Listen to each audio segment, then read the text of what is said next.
बिस्मिल्लाहिर्रहमानिर्रहीम, अस्सलाम वालेकुम। Welcome to my YouTube channel law students platform. आज हमारा टॉपिक है section 27 and section 27A of specific relief act. Section 27 relief against parties and persons claiming under them by subsequent title.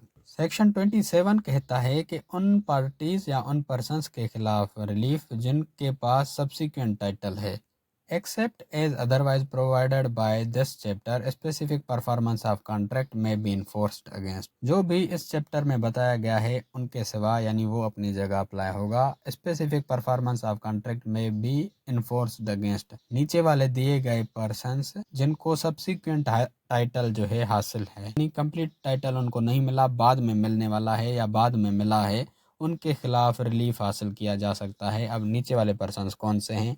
सबसे पहला है either party there to, यानी accused party. जो भी party मुल्जिम है उनके खिलाफ जो है स्पेसिफिक परफॉर्मेंस हासिल की जा सकती है। उसके बाद है B any other person claiming under him by title arising subsequently to the contract except a transferee for value who has paid his money in good faith and without notice of the original contract. B में कहता है कि ऐसा बंदा जिसके पास subsequent title मिलने वाला है, उस बंदे को भी स्पेसिफिक परफॉर्मेंस के लिए इन्फोर्स किया जा सकता है, सवाए उसके जिस बंदे ने गुड फेथ में पैसे जो है भरे हों और उस बंदे को ओरिजिनल कॉन्ट्रैक्ट का पता ना हो, यानी उसको ये पता ना हो कि मेरे कॉन्ट्रैक्ट से पहले किसी और ने इससे कॉन्ट्रैक्ट किया है, तो उसको इन्फोर्स नहीं किया जा सकता। लेकिन जिसको सब्सिक्वेंट टाइटल हासिल है उसको इन्फोर्स किया जा सकता है। अब हम इसके कुछ एग्जांपल्स समझेंगे जिससे आपका कॉन्सेप्ट क्लियर हो जाएगा। सबसे पहला एग्जांपल है कि ए ने बी को कहा कि मैं आपको फलां डेट पे ये सर्टेन जो लैंड है ये मैं आपको कन्वे करूंगा, ये आपको मैं दूंगा।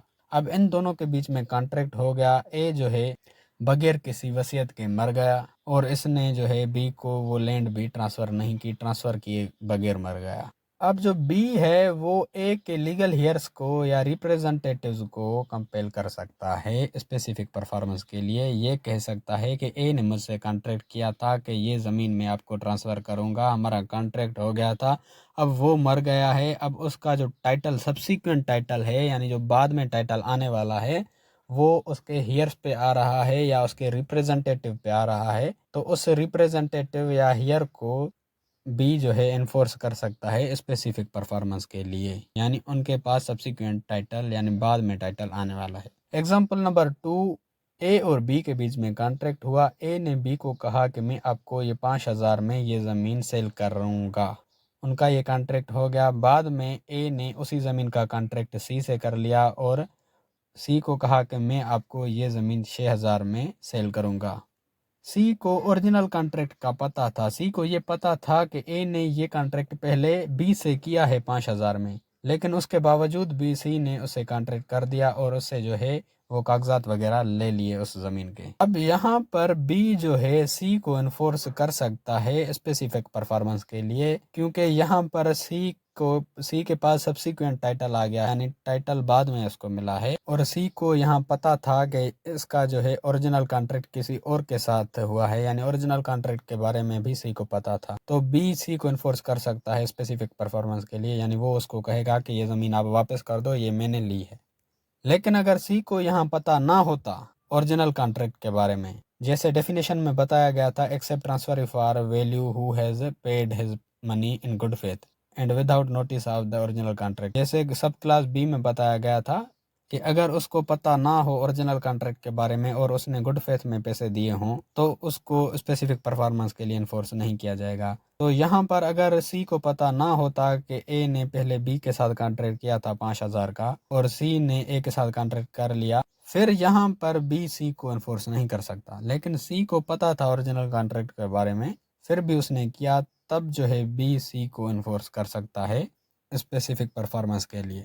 अब एग्जाम्पल नंबर 3 में कहता है कि ए और बी के बीच में कॉन्ट्रैक्ट हुआ। ए ने बी को कहा कि मैं आपको ये 5,000 में ज़मीन दूंगा और बी ने कॉन्ट्रैक्ट के बाद जो है उस ज़मीन की पोजीशन ले ली और बाद में उसी ज़मीन का कॉन्ट्रैक्ट ए ने सी से कर लिया और सी को वो ज़मीन 6,000 में दी और सी ने कोई भी इंक्वायरी नहीं की उस लैंड के बारे में कि ये किसको दी गई है। अब यहाँ पर सी को पता नहीं था उस जमीन के बारे में, लेकिन उस जमीन पे बी की पोजीशन थी, यानी बी ने कॉन्ट्रैक्ट करने के बाद उसी वक्त बी ने उस जमीन की पोजीशन ले ली थी, तो उसकी पोजीशन सफिशिएंट है, पोजीशन काफी है सी को अफेक्ट करने के लिए, सी के इंटरेस्ट को अफेक्ट करने के लिए। और अगर सी उसको इन्फोर्स करता है कि ये मुझे जमीन दे दो, तो ये उसको स्पेसिफिक परफॉर्मेंस के लिए इन्फोर्स कर सकता है बी, और बी सी को कह सकता है कि जो भी फर्दर आपके पास कागजात वगैरह हैं वो आप ए को रिटर्न कर दो और मैं ए से लूंगा। उसके बाद एग्जाम्पल नंबर 4 है कि ए और बी के बीच में कॉन्ट्रैक्ट हुआ। ए ने बी को कहा कि मैं आपको ये जो लैंड है ये 1000 रुपये में दूंगा, और बाद में जो है ए बगैर वसीयत किए मर गया और उस ज़मीन को सी संभालने लगा, या सी उसका असाइनी हो गया या एडमिनिस्ट्रेटर हो गया उस स्टेट का, तो बी सी को स्पेसिफिक परफॉर्मेंस के लिए इन्फोर्स कर सकता है।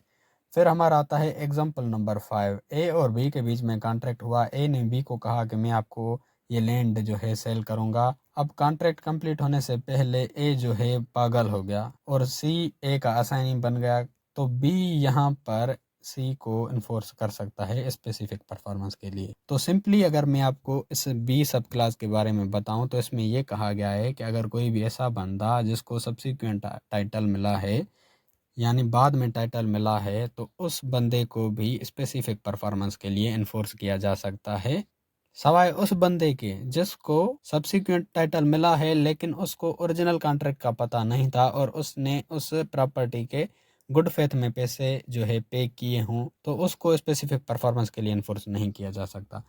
एग्जाम्पल्स हमने पढ़े, अगर आपको फिर भी समझ नहीं आया तो फिर दोबारा आप यही एग्जाम्पल सुने तो आपको समझ आ जाएगा। फिर हमारा आता है C, any person claiming under a title which though prior to the contract and known to the plaintiff might have been displaced by the defendant।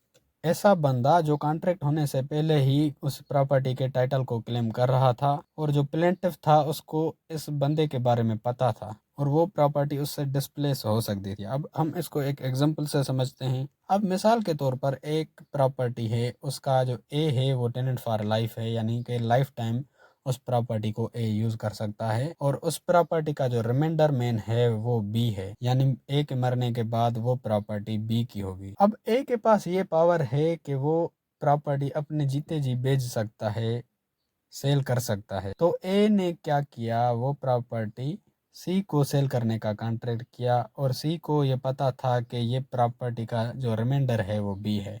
अब सेल कंप्लीट होने से पहले ए मर गया जिसने सी से कॉन्ट्रैक्ट किया था। अब सी स्पेसिफिक परफॉर्मेंस के लिए बी को इन्फोर्स कर सकता है क्योंकि वो रिमाइंडर मैन था।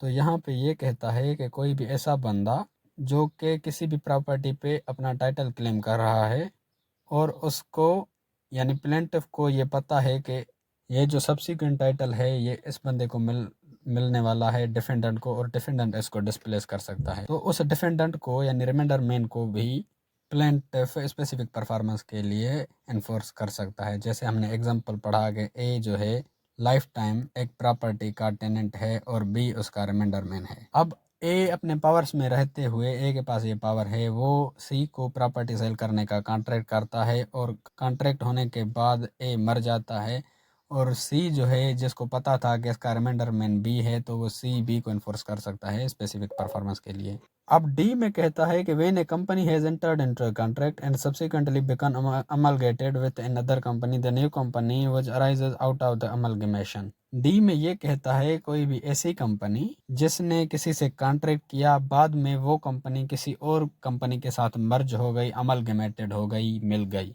तो जो उससे नई कंपनी अराइज हुई उस कंपनी को भी स्पेसिफिक परफॉर्मेंस के लिए इन्फोर्स किया जा सकता है।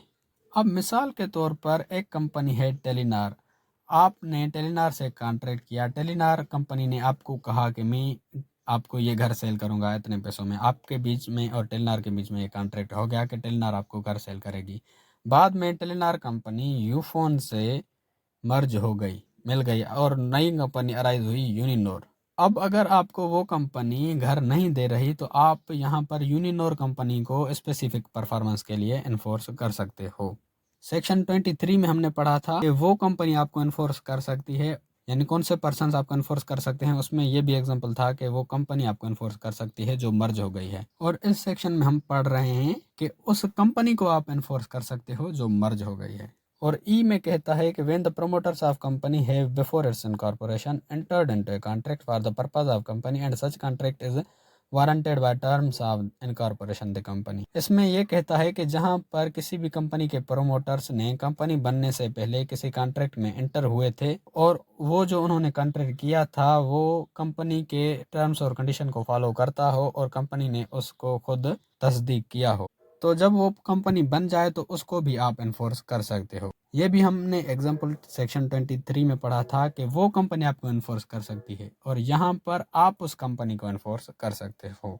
अब इस सारे टॉपिक का हम क्विक रिव्यू करते हैं कि फॉलोइंग पर्सन जो नीचे दिए गए पर्सन हैं इनके खिलाफ रिलीफ हासिल किया जा सकता है। पहले में है अक्यूज्ड पार्टी, कोई भी अगर अक्यूज्ड पार्टी है तो उसके खिलाफ रिलीफ हासिल किया जा सकता है। सेकंड में कहता है हु हैज सब्सिक्वेंट टाइटल, कोई भी ऐसा बंदा जिसको बाद में जो है सब्सिक्वेंट टाइटल मिला है, बाद में टाइटल मिला है, उसको भी इन्फोर्स किया जा सकता है। जैसे मिसाल के तौर पर आपने किसी कंपनी के एक पार्टनर के साथ कॉन्ट्रैक्ट किया, वो पार्टनर मर गया तो उसका जो टाइटल है सब्सिक्वेंट टाइटल वो दूसरे पार्टनर के पास जाएगा, तो आप उसके दूसरे पार्टनर को इन्फोर्स कर सकते हो। और तीसरे में है रिमाइंडर मैन, यानी अगर टेनेंट फॉर लाइफ ने आपसे कॉन्ट्रैक्ट किया था और वो खुद मर गया तो आप रिमाइंडर मैन से स्पेसिफिक परफॉर्मेंस रिमाइंडर मैन पे इन्फोर्स कर सकते हैं। और फोर्थ में है मर्ज्ड पब्लिक कंपनी, कोई भी कंपनी अगर किसी कंपनी से मर्ज्ड हो गई और जो नई कंपनी अराइज हुई उसको आप इन्फोर्स कर सकते हो।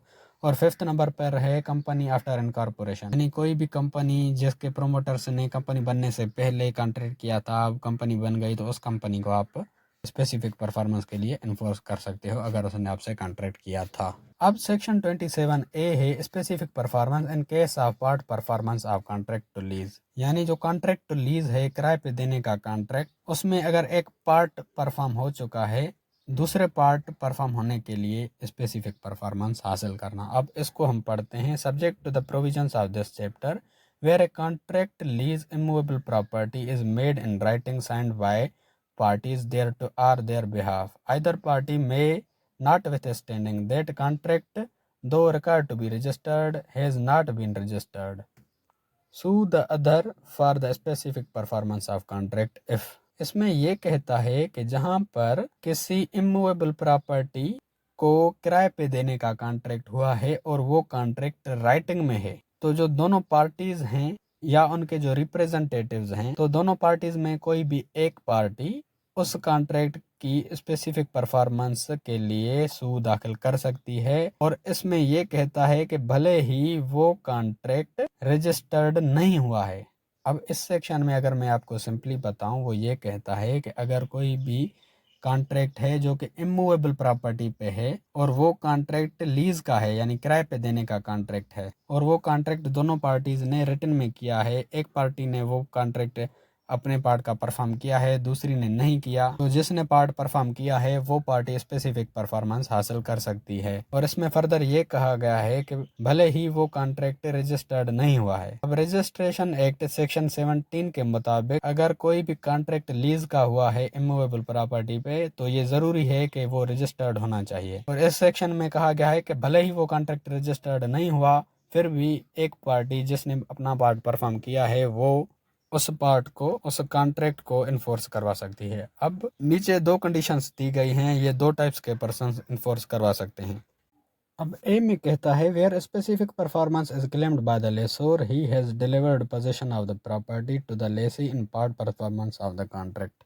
ए में कहता है कि जहां पर स्पेसिफिक परफॉर्मेंस लेसोर से क्लेम की जाए यानी किराए पे देने वाले से क्लेम की जाए, यानी जिसने प्रॉपर्टी किराए पे दी है वो क्लेम करे और उसने प्रॉपर्टी को डिलीवर किया है लेसी को यानी किराए पे लेने वाले को, यानी उसने अपने पार्ट का कॉन्ट्रैक्ट परफॉर्म किया है। तो इसका हम एग्जांपल पढ़ते हैं। मिसाल के तौर पर lessor has performed his part so he can get specific performance, यानी जो लेसोर है जिसने अपने पार्ट का कॉन्ट्रैक्ट परफॉर्म किया है, यानी उसकी ड्यूटी थी कि वो किराए पे जगह दे यानी पोजीशन डिलीवर करे, उसने लेसी को पोजीशन डिलीवर कर दी। अब जो लेसी है वो उसको किराया नहीं दे रहा, जो ये लेसोर है जो किराए पे देने वाला है ये उसको स्पेसिफिक परफॉर्मेंस के लिए इन्फोर्स कर सकता है, क्लेम कर सकता है। और इन दोनों के बीच में जो कॉन्ट्रैक्ट हुआ था भले ही वो रजिस्टर नहीं हुआ हो, फिर भी लेसोर लेसी को इन्फोर्स कर सकता है।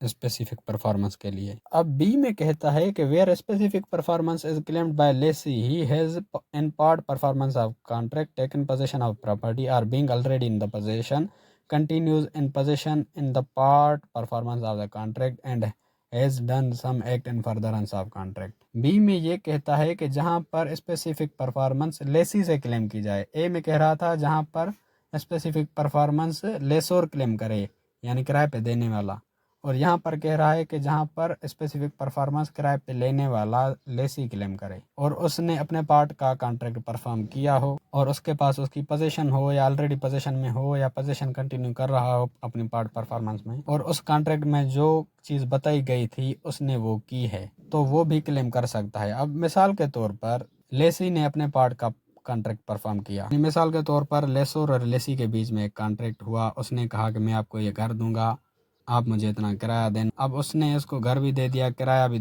उसने दे दिया, लेकिन उनके बीच में फर्दर ये भी कॉन्ट्रैक्ट हुआ था कि जो मैं आपको पैसे दूंगा उससे आप ये जो कॉन्ट्रैक्ट है इसको रजिस्टर करवाएंगे रजिस्ट्रेशन एक्ट के मुताबिक, यानी कि रजिस्टर करवाना ज़रूरी है, आप उसको रजिस्टर करवाएंगे। लेकिन लेसोर ने वो रजिस्टर नहीं करवाया, तो यहाँ पर लेसी उसको स्पेसिफिक परफॉर्मेंस के लिए इन्फोर्स कर सकता है। अब दूसरा मिसाल ले लें। मिसाल के तौर पर लेसोर और लेसी के बीच में कॉन्ट्रैक्ट हुआ। लेसी ने कहा कि मैं आपको किराया दूंगा, लेकिन आप मुझे दूसरा किराया लेने के बाद आप मुझे कलर करवा के देंगे।